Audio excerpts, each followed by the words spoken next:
Bismillah, alhamdulillah, salatu wassalamu ala rasulillah sallallahu alayhi wa sallam. Welcome to brothers and sisters to this lecture on the series of family in Islam, relationship of the family in Islam. We cover so far the mutual rights and obligations between the wives and husbands, and how they should interact with each other, and how what are the rights of the wife or the rights of the husband, and so on and forth. And we categorize these rights and obligations to be like mutual rights and obligations and specific rights and obligations. The mutual rights and obligations are required from both of the husband and wife together, and the specific rights and obligations are required from either the wife specifically or the husband specifically. Of course, before we encounter the journey of marriage, we have to be specific about all of these rights and obligations, and we have to be aware about these rights and obligations, and how to interact with the partner or with the other party of this blessed relationship. Already the logical sequence is to be like, after we know the rights and obligations, then we have to decide whether we take the step of marriage or we educate ourselves more and more about this journey.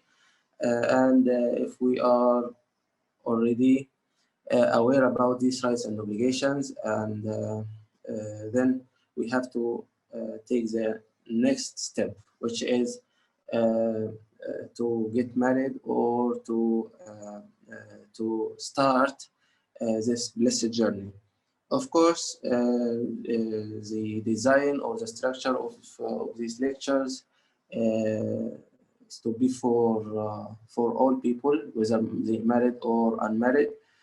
But this is the sequence of studying issues. Like in the fiqh books, you have to notice the sequence or the logical sequence of studying all issues or all chapters of fiqh, from the chapter of tahara or purity or purification until the end of the judge or the judiciary chapters or issues. We have this logical sequence all the way when we study the fiqh. So as with the current topic or the subject, which is the marriage, it is wrong to say or to start this blessed journey without knowing your rights or your obligations as a husband or as a wife. So we start with these rights and obligations, then we start the actual issues related to marriage or starting the marriage in Islam, which is the topic of this session, the khitbah, or the first practical step of getting married. So exactly as we made in the previous sessions, we have to start with some points of experience or practical experience or life experience, or we can say some points of that increase the wisdom behind the marriage or the khutbah. Then we start the actual rulings of khutbah and marriage in Islam. Before we start, we have to point out some points. The first point is love is from Allah and should be for His sake.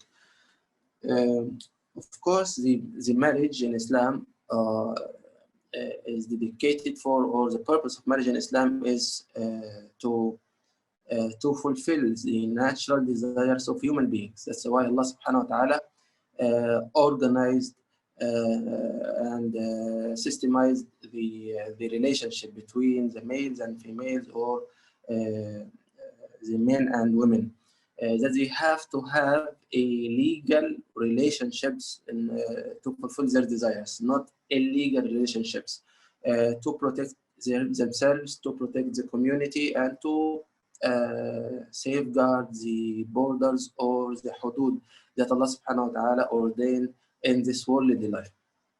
So the first point, which is the next slide, bro. Next slide. The first point is love is from Allah and it should be for His sake. Means that we are not getting married for merely desires, self-desires. Some people are raising a misleading slogan, which is love is the most important thing, or something like this. They are putting the love, which is the emotions that Allah or the Creator put into our hearts.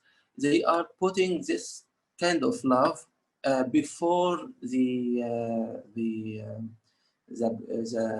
the blessings of Allah subhanahu wa ta'ala, or before the hudud of Allah subhanahu wa ta'ala. So they are raising love as an opponent to what Allah subhanahu wa ta'ala wants from us.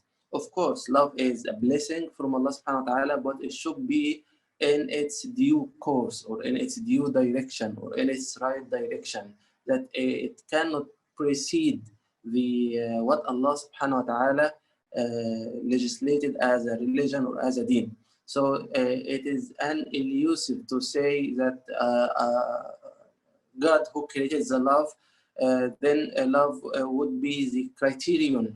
I can make a relationship with anybody or with anything, something like this.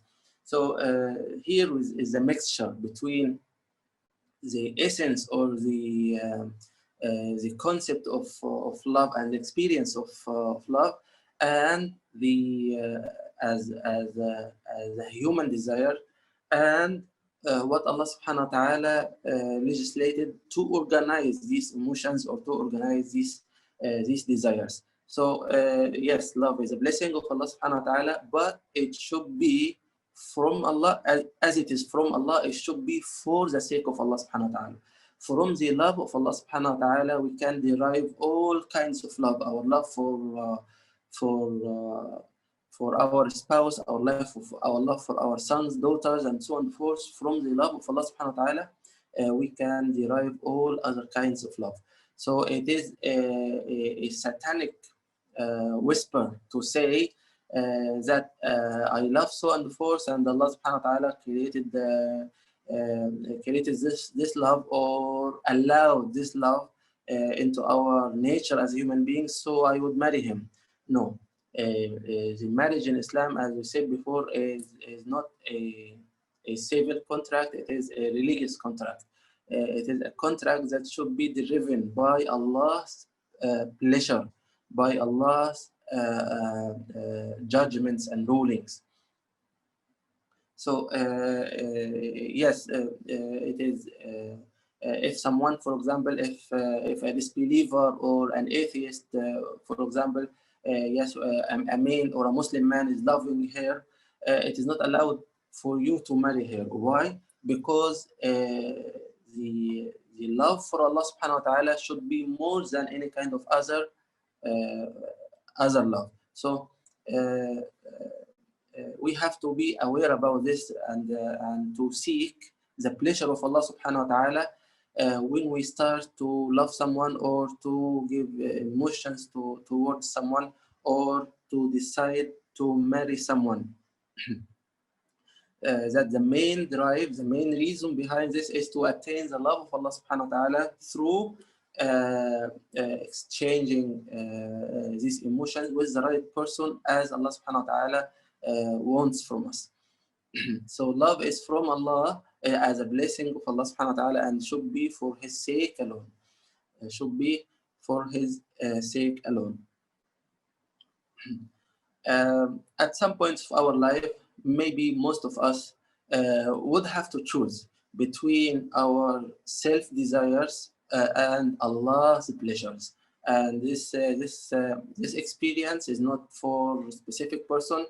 Maybe every person would come to a trial in this regard in some part of his life, or at some point of his life, that he have at a situation to choose between what he what his desires leads him or wants, and what Allah's pleasures leads him or legislated. So at this point, it is called a trial of belief, or an exam of our belief. As Allah subhanahu wa ta'ala said in the Quran, وَمِنَ النَّاسِ مَنْ يَتَّخِذُ مِنْ دُونِ اللَّهِ أَنْدَادًا يُحِبُّونَهُمْ كَحُبِّ اللَّهِ وَالَّذِينَ آمَنُوا أَشَدُّ حُبًّا لِلَّهِ. Means, the translation of the verse means that some people are taking or considering opponents other than Allah subhanahu wa ta'ala, they make them equal with Allah, or not even equal, or they may give them a preference over Allah subhanahu wa ta'ala. وَالْعِيَاذُ بِاللَّهِ. And Allah described the other party, and the believers, the true believers, وَالَّذِينَ آمَنُوا أَشَدُّ حُبًّا لِلَّهِ, are more loving to Allah subhanahu wa ta'ala. Means that when the trial comes, when the exam comes, the true believers will prefer what Allah subhanahu wa ta'ala commanded, and the not true believers will prefer always what their self desires command. So this is a case of trial at every for every one of us, that maybe on some situations it's not merely to be like to love someone or to make a relationship with someone. No, it can be with any kind of desires, or with any kind of self desires, like to have some money, or to have some position, or to make some judgments on other persons. Some of the or any kind of desires, at some point it will be opponent, or it will be opposite to what Allah subhanahu wa ta'ala commands or pleases. And at this point, it is a trial for your iman, or for your belief, whether you will choose to disobey Allah subhanahu wa ta'ala for the sake of your self-desires, or disobey your self-desires for Allah's sake subhanahu wa ta'ala.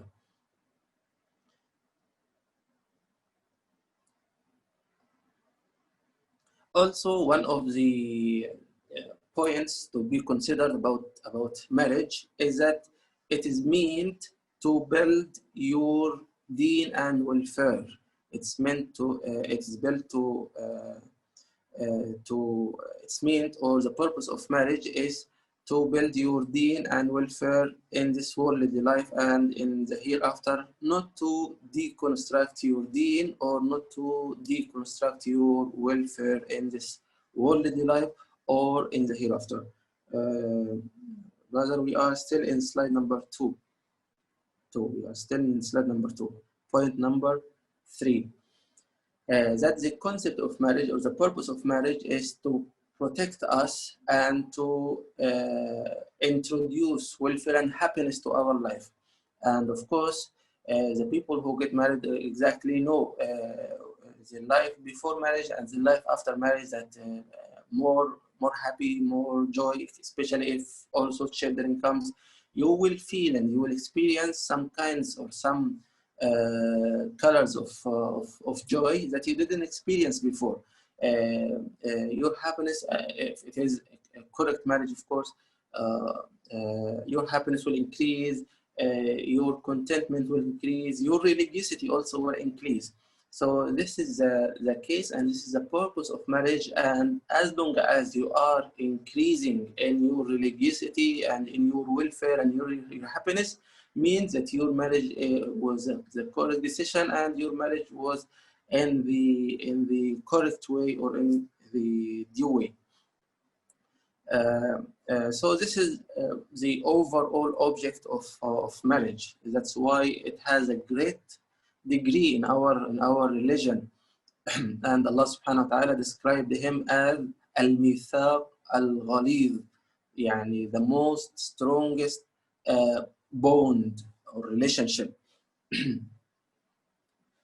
So if the marriage is introduce to your life that you are become less religious, for example, or you are become less happy, then you have to start to revise and review your relationship with your partner, and which areas to be modified or corrected, because the marriage in its essence brings happiness and brings joy and brings also faith to or increases the faith of the person. So as long as this is your outcome, of course, the marriage also, or in any relationship, can also have some problems, but the overall progress is the progress towards increasing the faith and increasing happiness. This is the overall progress. In this case, yes, alhamdulillah, this is a bliss from Allah subhanahu wa ta'ala that your marriage or the marriage is in the right way. But on the other hand, if the overall progress is that you become less religious and less in faith and also less in happiness, this means you have to correct and reform your relationship. Also, marriage is a fortress. Of course, no one can deny that marriage is a fortress from different types of fitna and from different trials, that the person is protecting himself through marriage. Of course, every one of us know what the fitna means and what and how they are weak about the fitna. And once you support yourself with your life partner, or support yourself with other soul to be considered as one person, and to face the problems and difficulties of life together, you will have this kind of support, whether the support against the difficulties of life, or the support against the trials of iman and trials of fitna. So you have a fortress. Whether this message is for men and women as equal in this regard. Women need this, and also men need this to become in the fortress of marriage. That's why Allah the Prophet sallallahu alaihi wasallam said about the person who cannot marry, you have to fast or consider fasting. Why? Because the Prophet ﷺ also described fasting as a fortress, as he said in the hadith, as-siyamu junnah. Siyamu junnah means it is a fortress. It protects the person from being tried with many things, exactly as the marriage. That's why the Prophet ﷺ said if he couldn't marry, or if she couldn't marry, they consider fasting, because you have to be always in this kind of fortress. You have to shield yourself and not to expose yourself to different kinds of fitna without any fortress.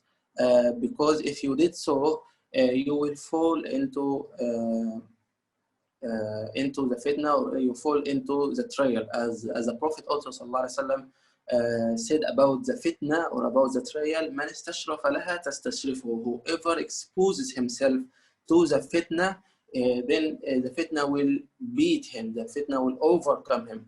Why? Because people, or the human beings in general, are weak, as Allah subhanahu wa ta'ala said in the Quran, وَخُلِقَ الْإِنسَانُ ضَعِيفًا. The man was created weak against his self-desires, or weak against, or weak from the physical perspective, or weak. This is a general description of the human beings.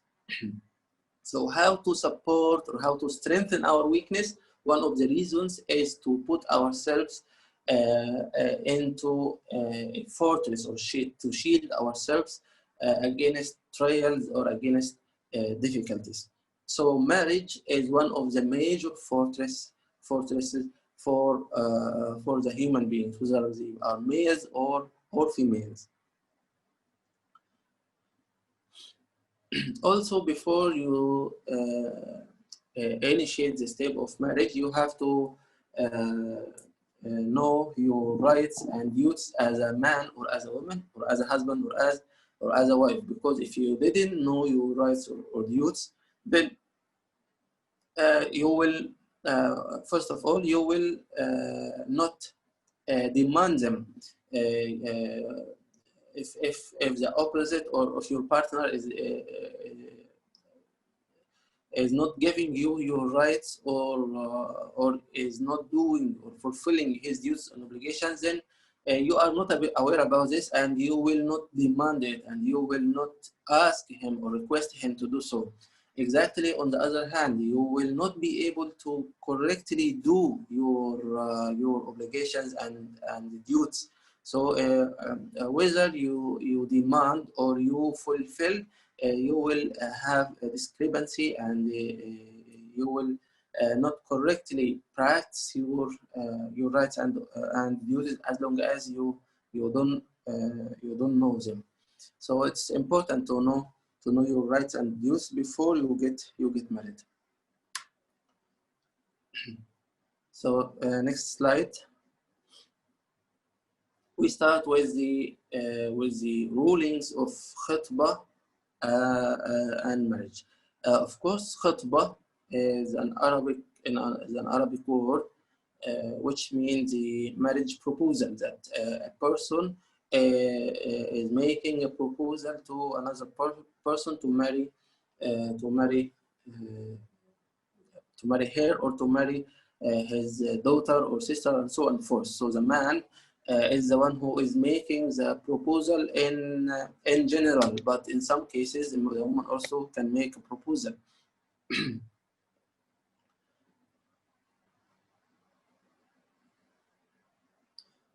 So rulings of the khutbah. What is the ruling of khutbah in Islam? The ruling of khutbah in Islam may be haram, may be disliked, may be mubah, or may be recommended, or may be wajib, exactly as marriage. The marriage takes the 5 rulings of Islam, from the prohibition to the obligation, and the khutbah is the same. For example, a man is prohibited to make a proposal if he already married 4 wives. So it's prohibited for him to make a khutbah. Why? Because he is not allowed to marry another woman. And the fuqaha here is recalling a tip here, which is, or a puzzle here, which is a man maybe is not allowed to marry another woman, although he have 1 wife. How? Because they say he already divorced 3 wives and they are still in their iddah, then still he cannot make a proposal or a khutbah until the iddah of the 3 wives. So the puzzle, until the iddah of the 3 wives expires. So one of the rulings of khutbah, it is prohibited if the one is not allowed to marry more than to marry another wife. Also, it is prohibited if the proposed woman is haram, or if it is haram to marry this woman, even if he is just married. If he is not married, it is haram to propose or to make a khutbah if the woman is not allowed for him. Like his sister-in-law, for example, or any kind of prohibited women, as we detailed these prohibited women in the last session.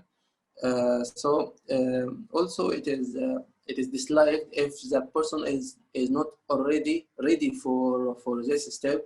Then he has to prepare himself well, or he has to choose the woman with whom he will marry. Also, it is general. The khutbah in general is sunnah. in general, if a man wants to marry a woman, it is sunnah to have the marriage proposal and to have a period of time in which they are, as you see, inshallah, they are studying each other or exploring the nature of their relationship, whether they can marry or no.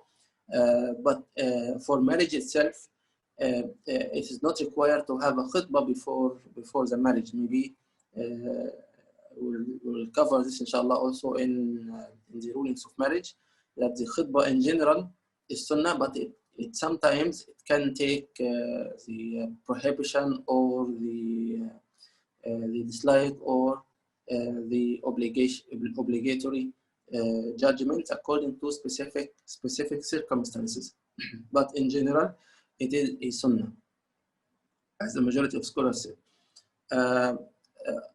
How long it should take, the khutbah, how long it should take, there is no solid or there is no specific duration for the khutbah in terms for the marriage. There is no duration, means the Sharia didn't specify a specific period for khutbah, whether it be 1 month, 6 months, 1 year, 2 years. There is no specification, and it is left for the habits or the norms of the society. It's left for the circumstances of every person. It's left for the decision of the wali of the woman or the husband. So there is no specific time for the khutbah, but in general, the time that allows them to have or conclude the decisions, the final decisions, that they can proceed to marry each other and engage with a lifelong relationship. As we said before, that marriage is a lifelong relationship, that we have to take all precautions or all required steps to make sure that this will be a fruitful relationship and this will be a good relationship. That's why the khutbah is here. The khutbah is to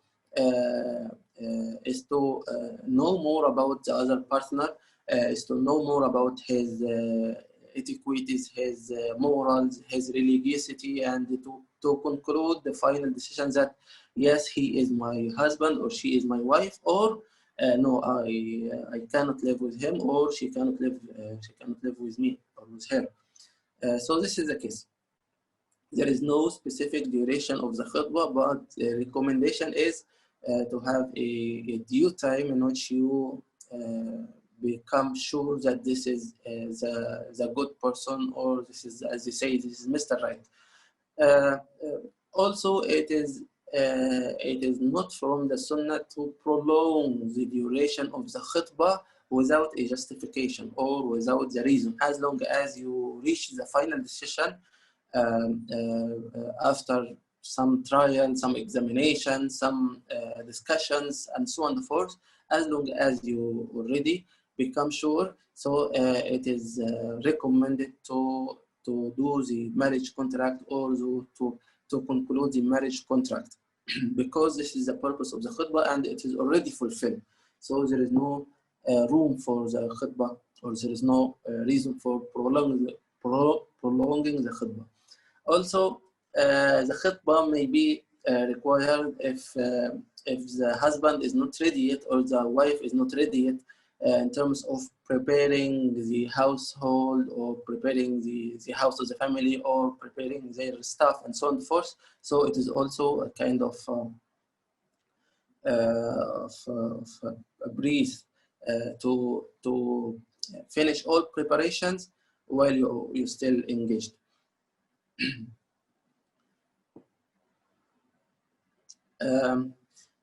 So after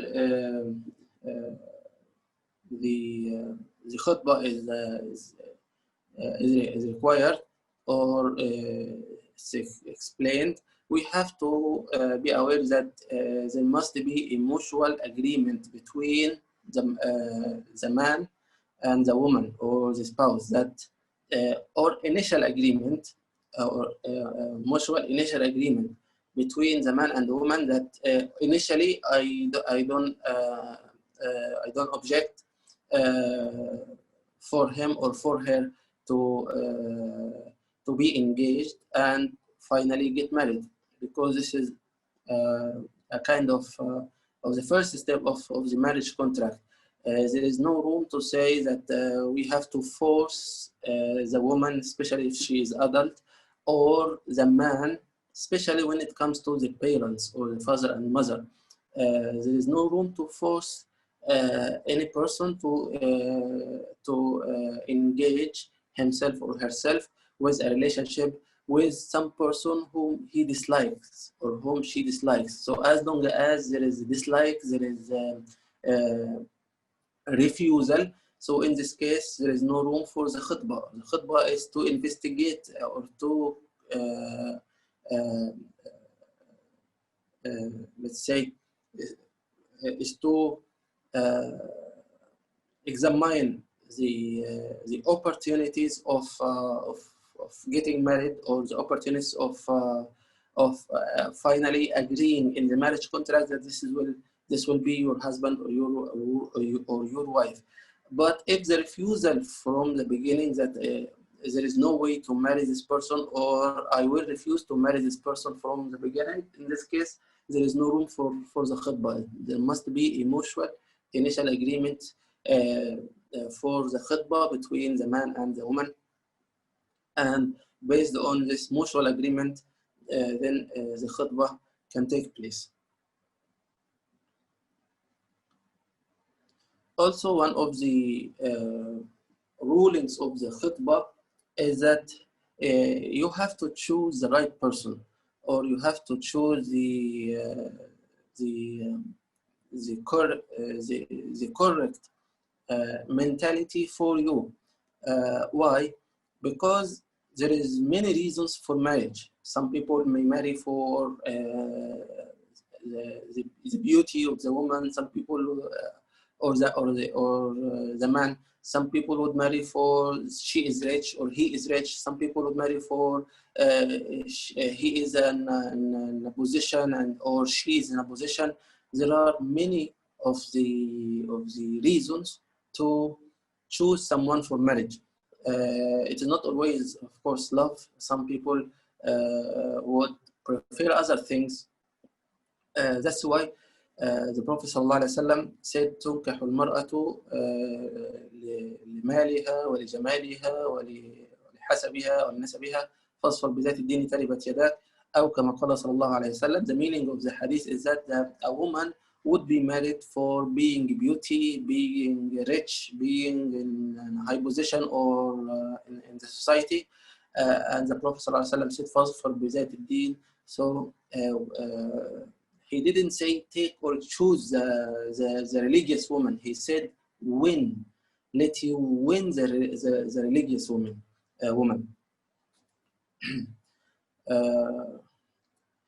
So some rulings for the choice is that you don't have to choose a less religious person or an irreligious person.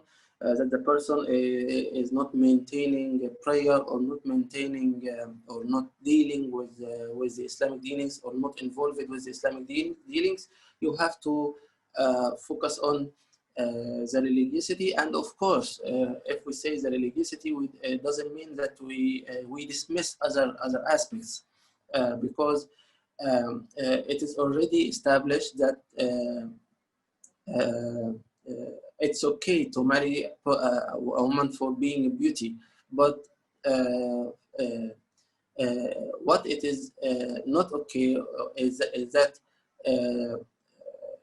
she will take you or she will influence you to be less religious or to downgrade your level of faith. So this is what will be not okay. That's why you have to choose or the person who brings you closer to Allah subhanahu wa ta'ala, or the person who would support you and assist you in fulfilling your acts of worship, that the person will encourage you or will teach you the the ilm or the knowledge or the ibadah or the acts of worship, and he will be with you always in this way.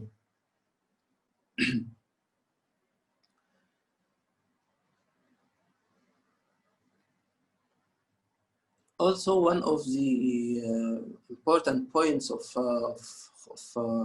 to be discussed in the khutbah is the limits of interaction with the proposed person, that he is a man or a woman.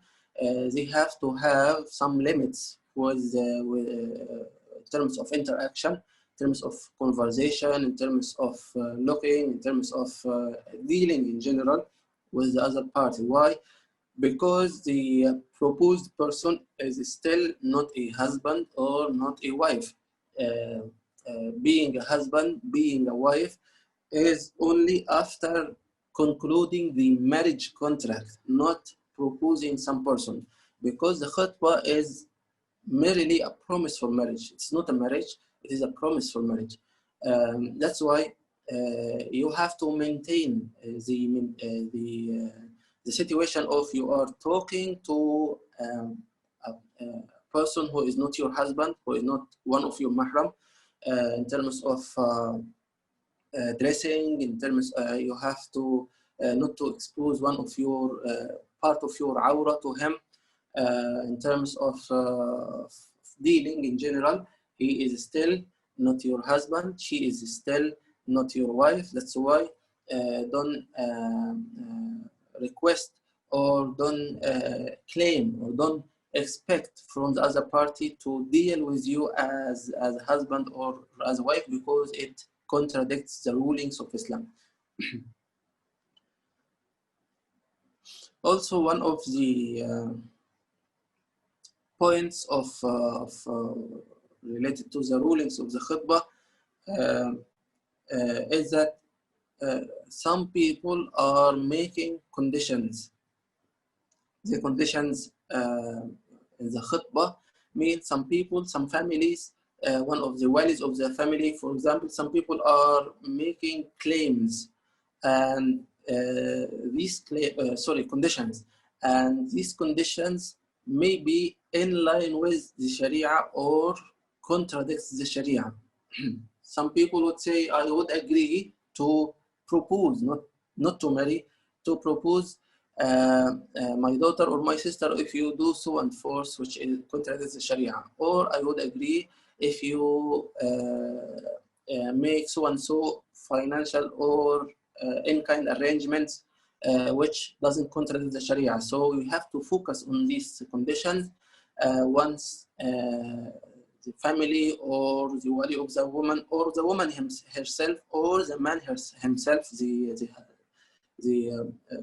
person who proposed for the khutbah, any part of these parties would make a condition which contradicts the Sharia. This will either nullify the khutbah, or the conditions mustn't be fulfilled or met, because and this is in all transactions, whether the financial transactions, the family transactions, in all transactions between or in all contracts between different people. The contract shall still valid, except if there is a condition in the contract which contradicts the Sharia, which contradicts the rulings of the Sharia. So be aware about this, and of course, if you don't have to do so, and if the other party requested such a claim, which such a condition which contradicts the Sharia, so in this case, you have to convey to him that, or to her, that it contradicts the Sharia, and whether the khutbah will be nullified or your condition will not be met.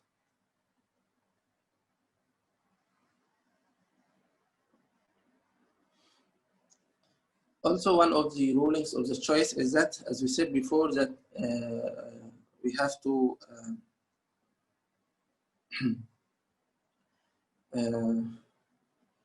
choose the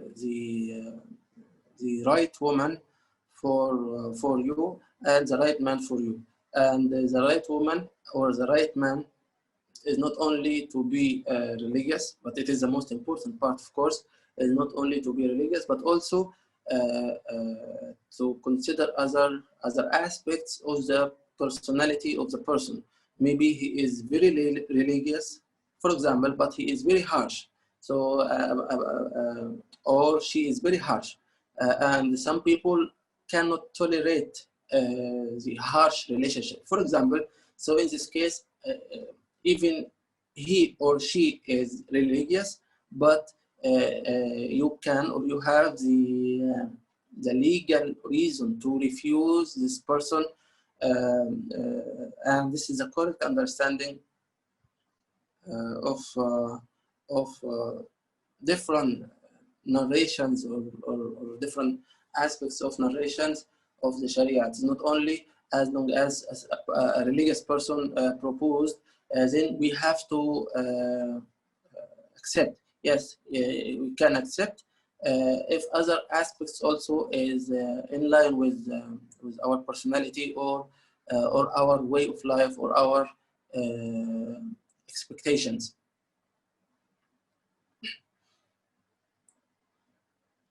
And also this is for men and women equally. Also for next slide, the etiquettes of the khutbah, or what things should be done with the khutbah. The first point is to do istikhara. To do istikhara is important in anything in your life, in any matter in your life. But istikhara in marriage is more recommended. Why? Because marriage is one of the, let's say, it is a strategic decision in your life or a major turnout in your life in which there are dramatic changes to your life if you did this decision. Please go to the next slide, bro. So in this case, you have to do istikhara as a matter of strong recommendations for marriage. And of course, why you are doing istikhara? Because in many cases, you can see that for this person or for this decision, it may be not good for you, or it may be good for you. But in reality, on the long term, you can find some experience in which you can say this was a wrong decision. So as long as you are doing istikhara, then you are letting the decision for Allah subhanahu wa ta'ala to decide for you, which is the best for you in this world life and in the hereafter. Especially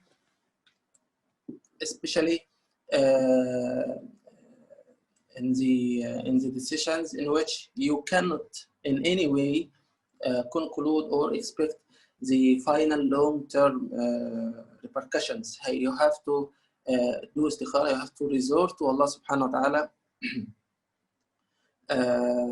to show you which is the best for you in this world in life and in the hereafter. Also, one of the etiquettes of the khutbah is that there is no seclusion. There is no seclusion between the two spouses. There is no seclusion means why? Because still there is no marriage, and as long as there is no marriage, mean there is no seclusion between the man and the woman. They cannot be left together. And this is part of the Sharia in general. With any four man and woman without marriage or without being mahrams, it's forbidden to be in seclusion together. Also, one of the etiquettes of the khutbah is that to be clear regarding all affairs. It is a bliss that you have to or you meet the person who is straightforward and who is clear about anything related to his life or her life. Why? Because this period of khutbah is a period in which you investigate every scenario or every aspect of the personality of the person, whether even it is good or bad. It's not an issue. Why? Because everyone should know that everyone is not perfect. There are some shortcomings. There are some points of improvement in every person. Even the highest persons in the highest positions of ilm or ibadah, all people in the highest positions of other worldly affairs, they are still have many points of improvement. So you have to understand this as part of human nature. So in this period, you have to be clear about these points, because if you are not clear about it in the period of khutbah, it will emerge in the period of marriage, and it will leave a bad impact or a bad influence on the other partner. He will feel or she will feel that he was cheated or she was cheated. So be clear about everything, be straightforward, and Allah subhanahu wa ta'ala will bless and put the barakah in the relationship that is based on truthfulness and straightforwardness. Here there is a narration in the financial transactions, but also it can cover the family transactions or the family contracts. The Prophet ﷺ said in the hadith, البيعان بالخيار ما لم يتفرقا فإن صدقا وبينا بورك لهما في بيعهما وإن كتما وكذبا محقت بركة بيعهما. The Prophet ﷺ, and this is very important hadith, subhanallah, that the Prophet ﷺ said the seller and the buyer have the choice in their sale. So the Prophet ﷺ said, فَإِنْ صَدَقَ وَبَيَّنَ بُورِكَ لَهُمَا فِي بَيْعِهِمَا. Two conditions made by the Prophet ﷺ here, which is صَدَقَ, to be truthful, وَبَيَّنَ, to be straightforward, to be straightforward, to say this is the good aspect of the item, this is the bad aspect of the item. So he is straightforward about points of strength and points of weaknesses. So this is the two conditions. These are the two conditions made by the Prophet ﷺ for what? For the blessing of Allah subhanahu wa ta'ala in this sale or in this transaction. فَإِنْ صَدَقَ, they were truthful, straightforward, بُورِكَ لَهُمَا فِي بَيْعِهِمَا, Allah subhanahu wa ta'ala will bless their sale. وَإِنْ كَتَمَ وَكَذَبَ مُحِقَتْ بَرَكَةُ بَيْعِهِمَا. On the other hand, if they were not truthful, they told lie about anything, and they were not straightforward, they concealed something, they hide something about the sale. So in this case, Allah will remove the bliss of their sale. So this is the two conditions in which the Prophet ﷺ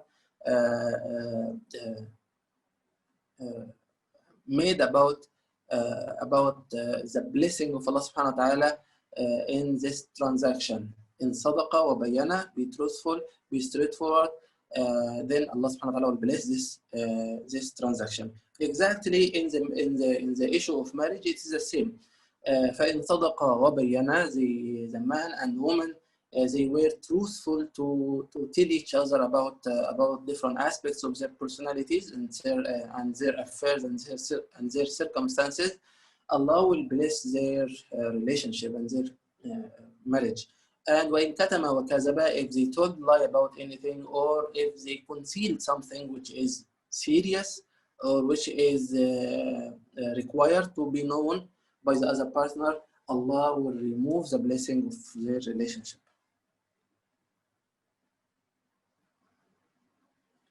Also, the etiquettes of the khutbah, one of the etiquettes of the khutbah is you have to look always for what pleases Allah subhanahu wa ta'ala. Of course, this point is clear. When you choose the person or the man or the woman, and also when you deal with him or her. Also, one of the etiquettes of the khutbah is to guard the interests of women. Why we specify women here? Because they are, by nature, they are shy to say something or to do something or to claim something. So the man, the person who is proposing the woman, and the wali of the woman should be keen to guard the interest of the women, because by nature she is the weakest party here, and the damage for breaking the relationship would be greatly upon her more than anyone else. So in this case,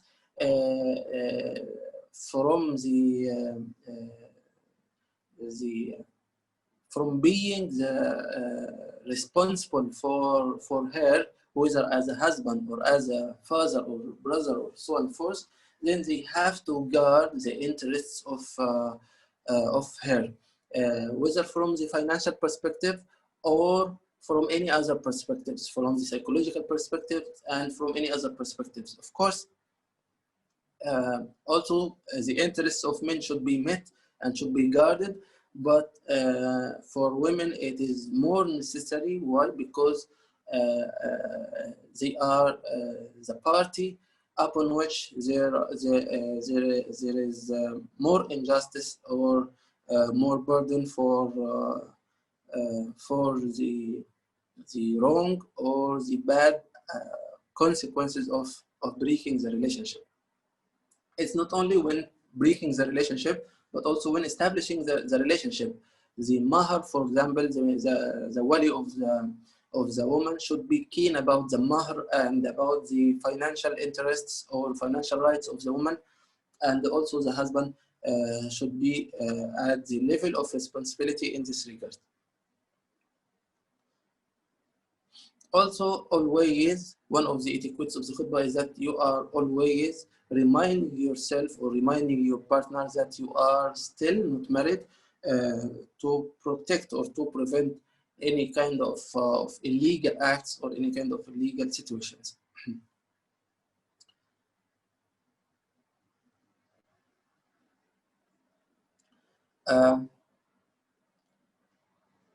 Let's go to the next slide, the advices to lead a successful khutbah.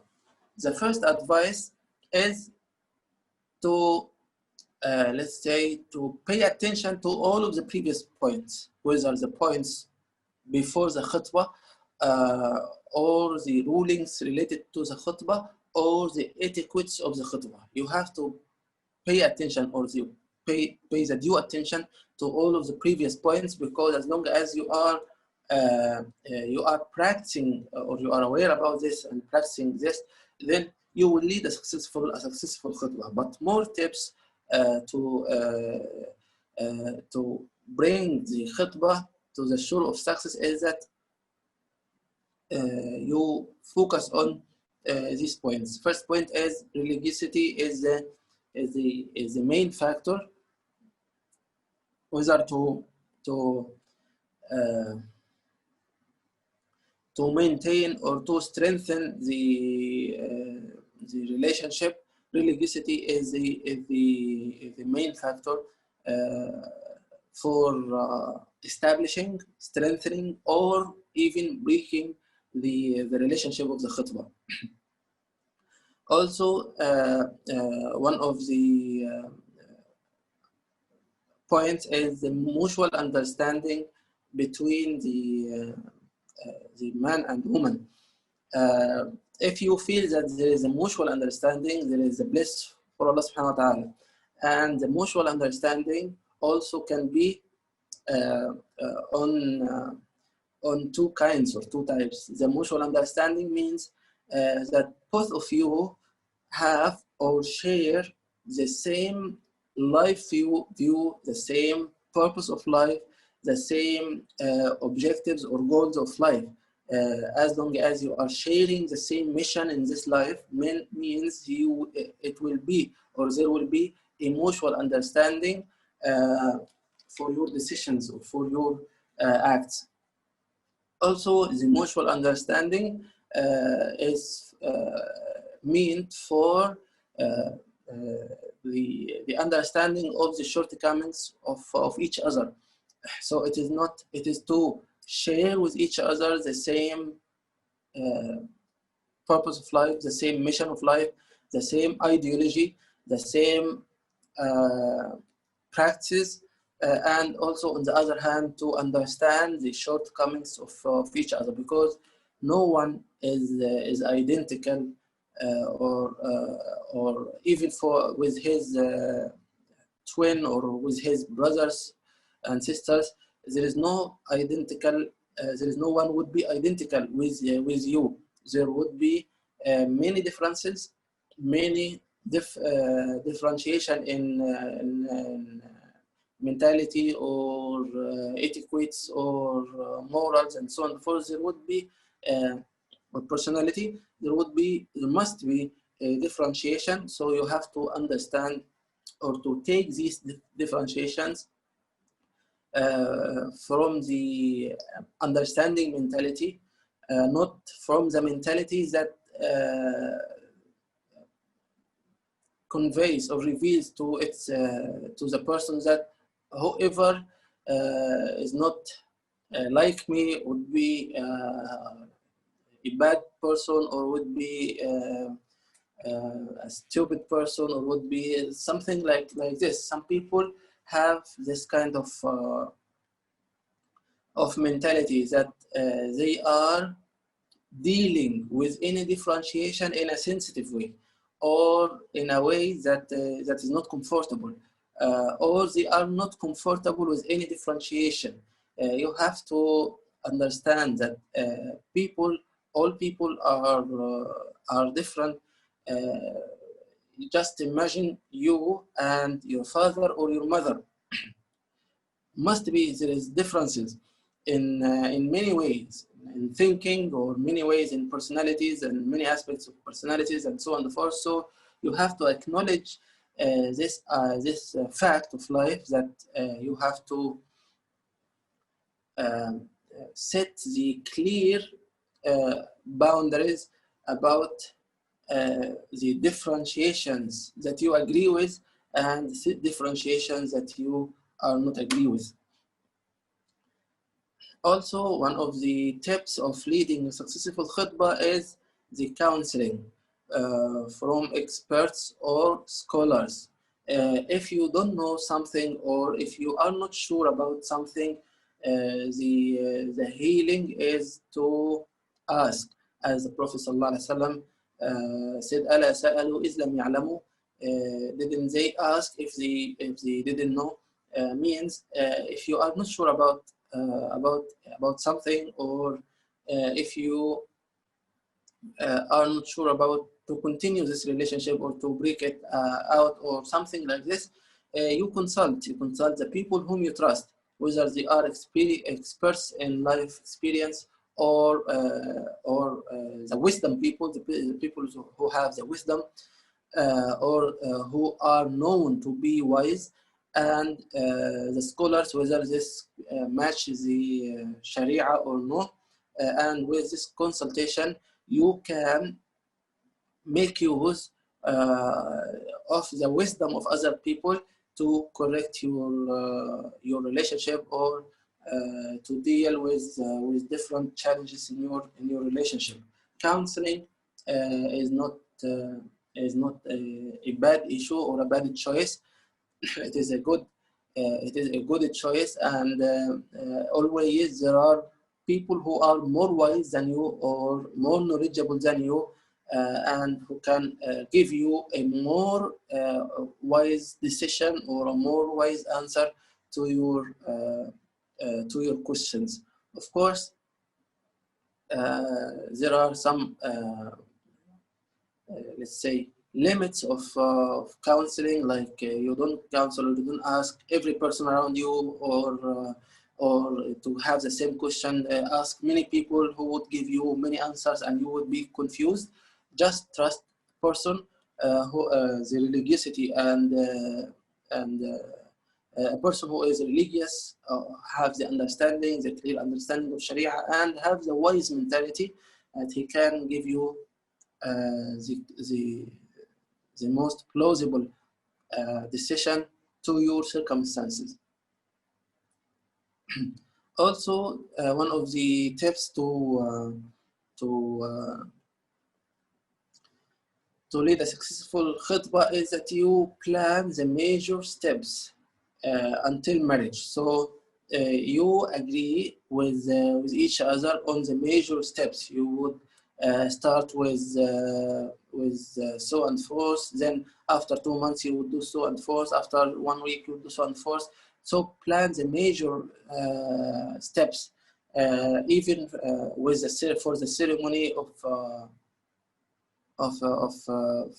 of marriage or celebration of marriage. You arrange the time, the place, the invitees, and so on and forth. So arrange everything and plan everything. Why?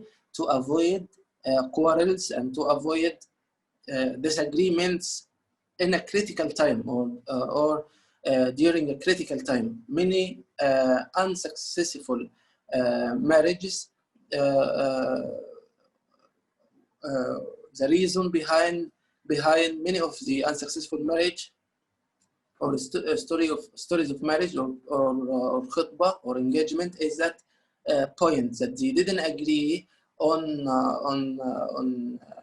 the next step. Many steps were confusing, were ambiguous. They didn't know what to do. So at the time of this major step, then discussions, quarrels would arise. So to prevent this or to avoid this difficult situations, then you have to plan everything, even the small details, with each other before you start to do something, and you have to reach a mutual agreement on these major steps. I noticed, or I experienced, many of the marriage or engagements, they broke the engagement at the time of concluding the marriage contract. So they already finished everything, but at the time of concluding the marriage contract, some ideas, some issues arouse, some discussions, some quarrels, then they break up before concluding the marriage contract, or even after concluding the marriage contract and before consummating the marriage, or before the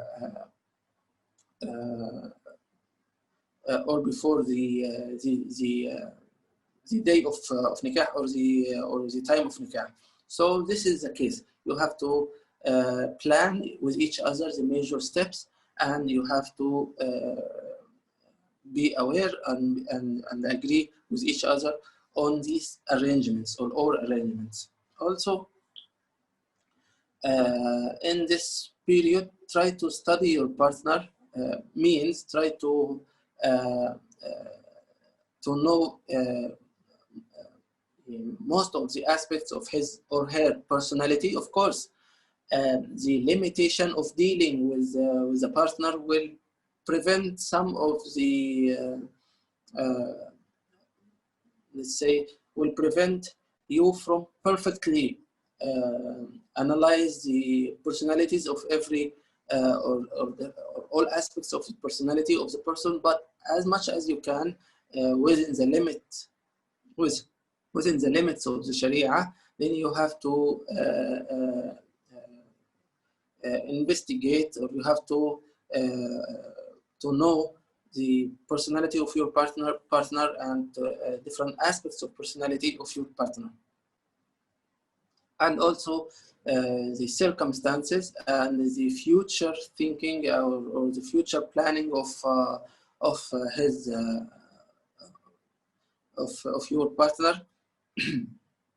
So try to make use of this period before you engage in a lifelong relationship. Also, one of the advices to lead a successful khutbah is you have to discuss the personal views of life and the goals of life and the purpose of life. Perhaps the purpose of life or some goals of life may be different from your between you and your spouse. So in this case, you have to be aware about this differentiation in the view of life or the goals of life, and you have to prepare yourself.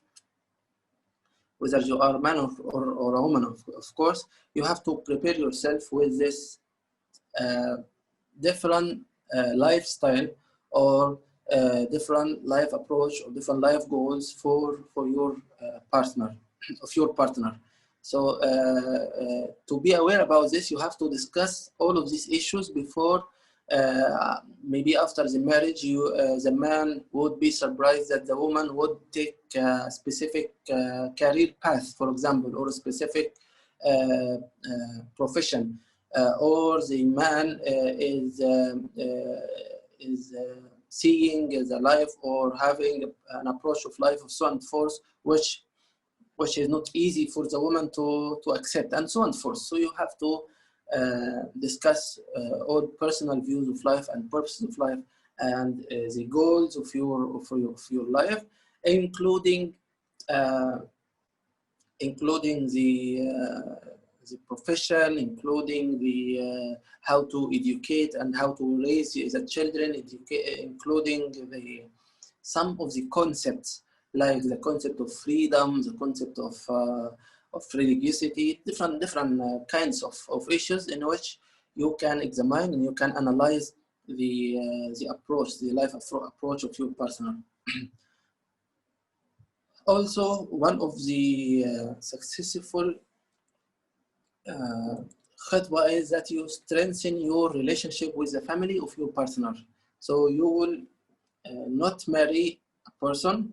The relationship is between two persons and two families, not only to be with two persons. So you have to know the family of your partner. You have to engage with them. You have to know more about them and their habits and their status and their decisions and so on and so forth.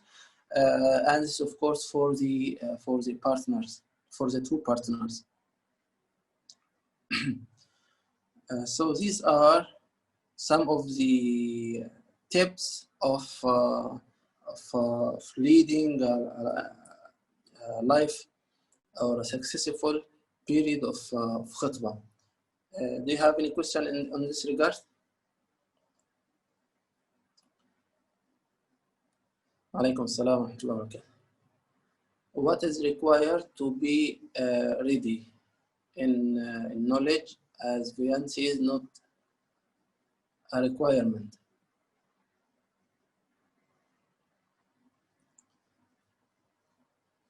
So what is required to be ready?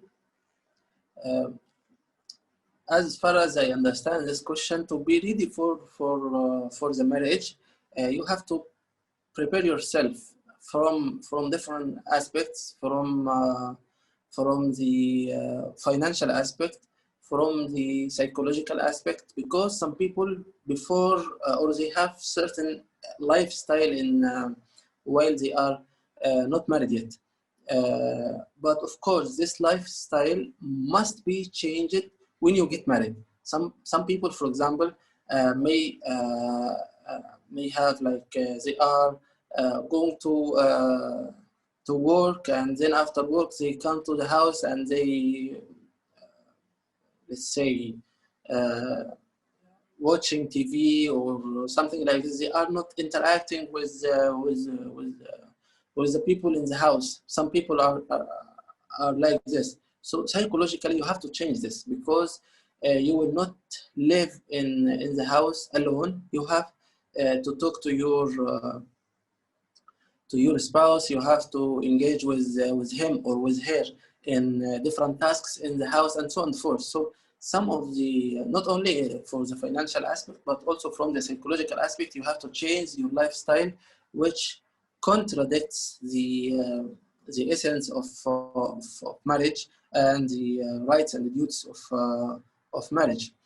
Uh, Also from the knowledge perspective, as you said, to know exactly your rights and obligations is kind of being ready or getting ready to be married. So from financial perspective, from a knowledge perspective, from psychological perspective, from any perspectives, you have to prepare yourself well before you take this decision.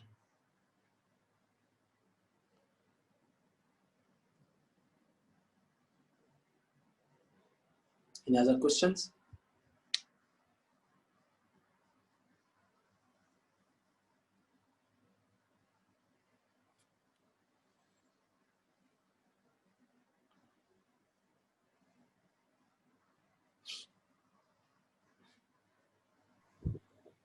Ustaz, what if because financial is part of the readiness, but Yeah. nowadays like financial is kind of main issues that people are distancing from getting married like earlier, or straight into like I want you, I want to get married, rather than waiting and prolong.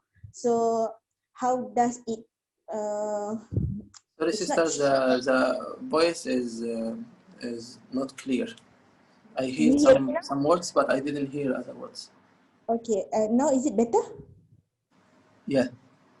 Okay, like this is that financial is an issue nowadays because a lot of youngsters maybe Yeah. getting into relationship together but hardly go into marriage. Mm-hmm. What is the right thing that I mean they should do, or they should change their mindset that you need to work hard for your finance, but at the same time, you just go into marriage, something like that. Uh-huh. Uh, this will be like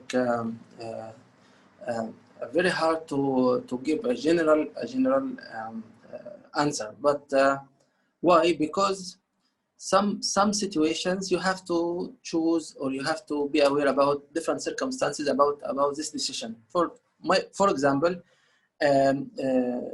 my concept of this question would be like if a man who is not able to do something, and he is or he's seeking the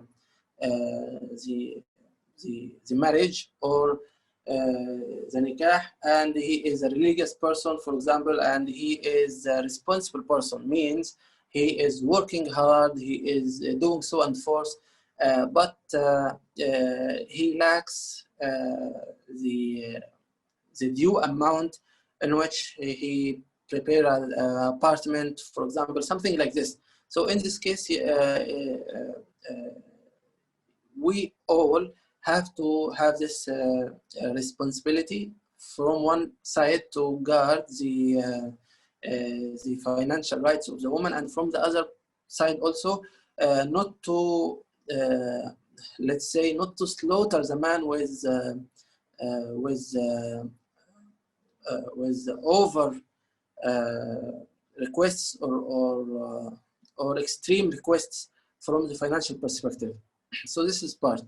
And the other concept would be like there are two young people, for example, they have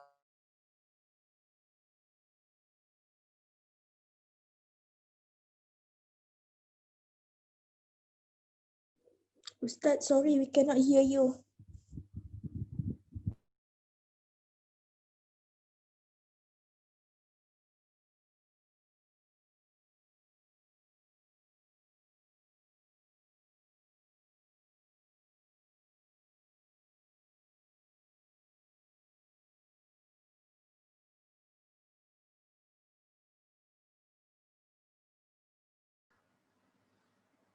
So in this case, we have to, so the voice is clear? Yes, now yes. Yeah. So in this case, we have to be aware about that love or feelings is not the main part of marriage. It is the most important part, but it is not a main part. If a person married, if a man married a woman, for example, without any financial responsibility, means they will have problems in the future. Of course, definitely, not all cases, but most of the cases, as we can see from the life experience, that love alone is not sufficient. Let's be real about this. And of course, the people who are still too young will not understand this, or will not be accepting this as a final decision, or 100%. They will not be 100% about this. Why? Because the psychology of the too young, whether they are males or females, would prefer the aspect of feelings over any other rational aspects of or practical aspects or practical experiences of life. So slowly, step by step, they have to be informed about this, that it is not only the love, there are also the lineage. There is many aspects, or there is many things to be considered when to get another person. It's not only to have merely some feelings. Also, their attention would be drawn to the point that not all feelings means love. Means there is levels of inclinations towards the other gender, whether from males towards females or from females towards males. Having some emotions, that means this is love, or having some inclinations towards a person, that doesn't mean that this is love and we have to marry because we already love each other. True love is not only through the emotions. True love will arise with time, with sacrifice, with the troubles or problems. This you will find here what true loves mean. It's not only to exchange some feelings. Of course, it is a considerable part, but it is not only to do so, but to feel yourself into the heart of the other person, through being one person in the soft times and in the hard times, in the times of blessings and at the times of triumphs. So true loves would arise from the long-term relationship. Yes, there is maybe inclination or feelings at the beginning of the relationship, which is good, which will be let's say the starting step, or the first step of having a long life or a long-term feelings of love. So they have to be aware about this. There are some levels of relationship, of love, and what they feel, it may not be a love, but it may be other things. So the people who are discriminating, eliminating anything except for some emotions, have unfortunately no deep experience or no real experience from the practical perspective. They must put themselves into a kind of responsibility.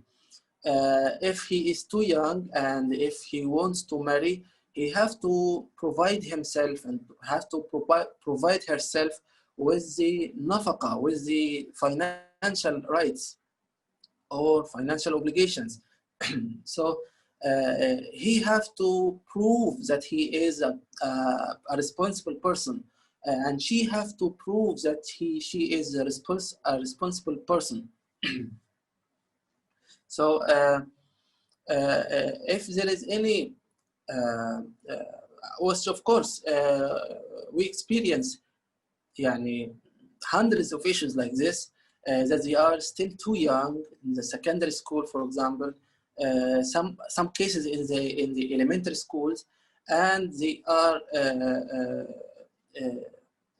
acting like this. So the parents or the counselors or the people who have the authority should enlighten the way or enlighten the thinking of the too young people. So this is another concept of this question.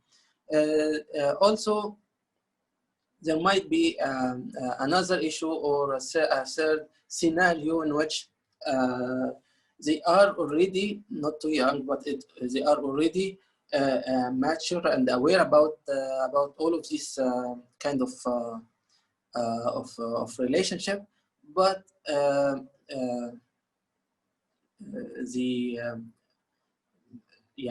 he is already aware about all rights and obligations, and he is a responsible person, and she is already aware about rights and obligations, and she is already a responsible person, but they are poor. So in this case, or they cannot have the burden of establishing a house, for example, or preparing an apartment. So in this case, it's recommended for them to get married on whatever they had. I know, wallahi, subhanallah, I know some persons, they live in a room, it's not a room, but it is 2 meters by 3 meters room, like this. The bed, the wardrobe, everything within this kind of very small area. And they passed, and they already, alhamdulillah, religious people, they passed this hard times, and Allah subhanahu wa ta'ala, as Allah subhanahu wa ta'ala said, that the marriage or the poor who is married, Allah subhanahu wa ta'ala will open for him doors for risk and for provision, and this is what happened. I know them now, or the last communication, I know them now living in luxurious apartment, subhanallah, and not only one apartment, 2 apartments. So the financial status shouldn't be a hinder to establish a good relationship of marriage. But what's most important is without neglecting the other aspects of marriage, and without neglecting the rights of the wife to have the dowry, to have the compensation, or to have the provision for the long time perspective. So this is the case. There are many scenarios of this questions, and for each scenario, a person may give a different answer. Barakallahu fikum.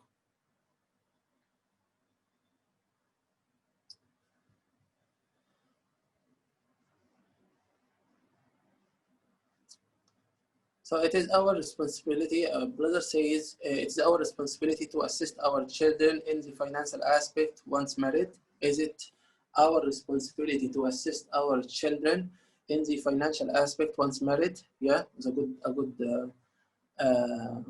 question. If we are able, or should we discourage and let them acquire some financial stability before getting married and risk the chance of haram being around the corner? Of course, risking the chance of haram is considered as we said before, that you are exposing yourself or your son or daughter to the fitna. And as we said, that fitna can overcome any one of us. So in this case, it is a responsibility upon you as a parent, as a father or as a mother, to protect your son. And as long as you have the ability to do so, then in this case, it's your responsibility to help your son and to help your daughter in fulfilling some of the marital obligations, financial obligations, with the conditions that you plant also responsibility within themselves. And as long as you know him or you know her as a responsible person, as a person who is already a man or a woman with a clear mentality, with a religious mentality. So in this case, you have to help him to avoid the chance of haram, or to avoid the fitna for him or for her.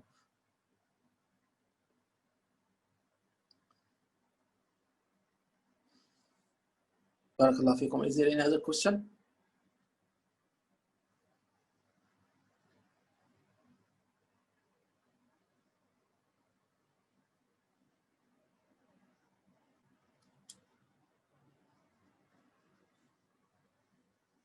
If there is another question, or sorry. Okay. Jazakallahu khairan wa barakallahu fikum. Thank you so much for your listening and for your interaction. See you inshallah. Barakallahu fikum. Subhanakallahumma rabbana wa bihamdik. Nashhadu an la ilaha illa anta, astaghfiruka wa atubu ilayk. Assalamu alaikum wa rahmatullahi wa barakatuh.